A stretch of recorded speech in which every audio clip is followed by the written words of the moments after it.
Hello everyone. So in this video, we're going to be doing an example of how to solve an equation. You can see the steps for solving an equation over on the left side, and I'm going to be walking through one example on the right side. So the first step when we're solving an equation, well, before we begin, I just want to remind us that when we're solving an equation, we're trying to find what the variable we're looking for is equal to. So in this case, it's x. We want to find out what is x equal. Is x equal to 1? Is x equal to 0.5? Is x equal to 190? What is x equal to? That's the question we're trying to ask. Now, to do this, we're going to move things around, do things to both sides of the equation, and we'll follow these steps over on the left. So the first step is to use the distributive property if necessary. Dealing with parentheses when solving an equation is not great, so we instead want to distribute and do 5 times x plus 5 times minus 2.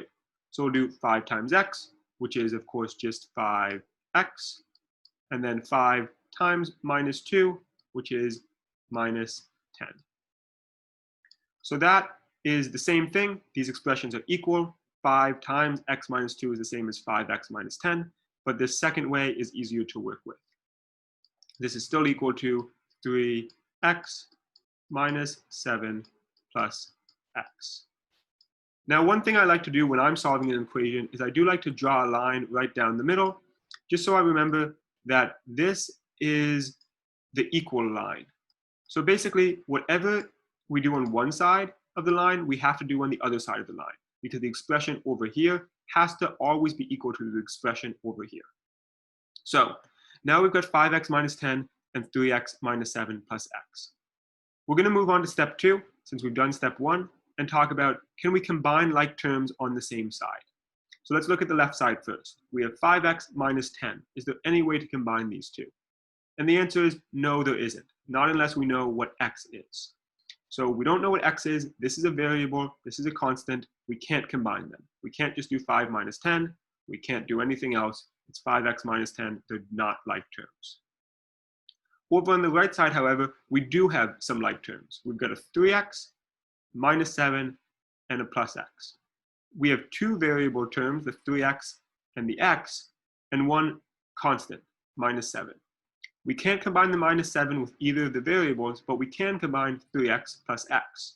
Remember that x is really just the same as 1x, so this, when we add them together, becomes 4x.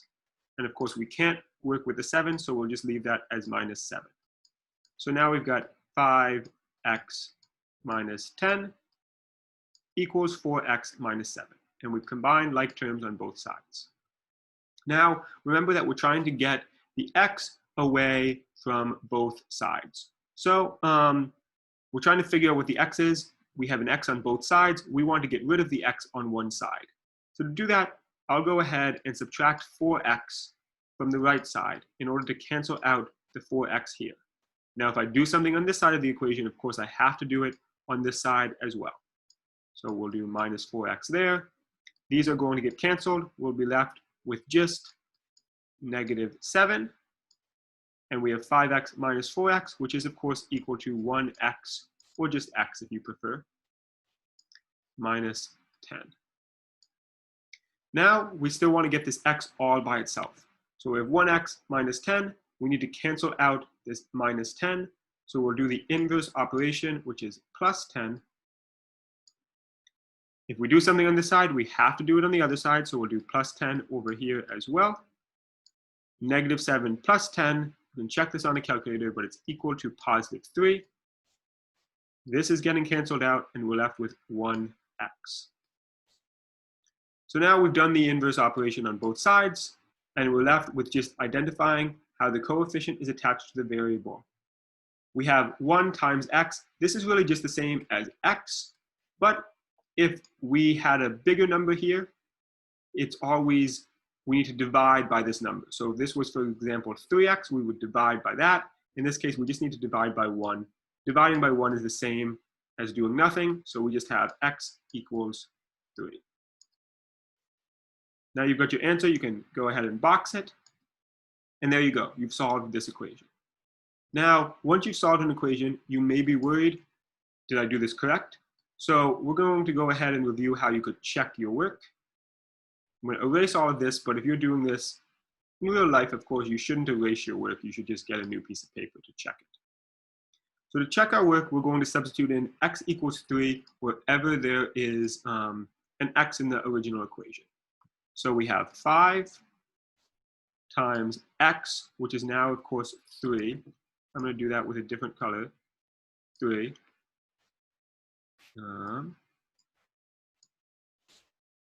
Minus 2 equals 3 times x, which is now 3. And then we've got a 3 at the end, minus 7 plus 3. Now we want to be careful, 3x is not 33, it's 3 times 3. So I'll go ahead and put parentheses around this 3 so we remember that's 3 times 3. Now we want to make sure that both sides are equal to each other. So let's figure out what the left side is equal to first. We'll do the operations in parentheses first because that's a group. 3 minus 2 is just equal to 1. 5 times 1 is equal to 5. So the left side of this equation is equal to 5. Now, if we did this correctly, the right side of the equation should also be equal to 5. We'll go ahead and do multiplication first. 3 times 3 is 9, minus 7 plus 3. 9 minus 7 is 2, and 2 plus 3 equals 5. So we got 5 on the left side, 5 on the right side. That means we did this problem correctly. X does equal 3. Great job. Woohoo. We're done. So that's just one example of how you might solve an equation for a variable. If you have any questions, of course, send me an email. Let me know. And have a great day. Bye.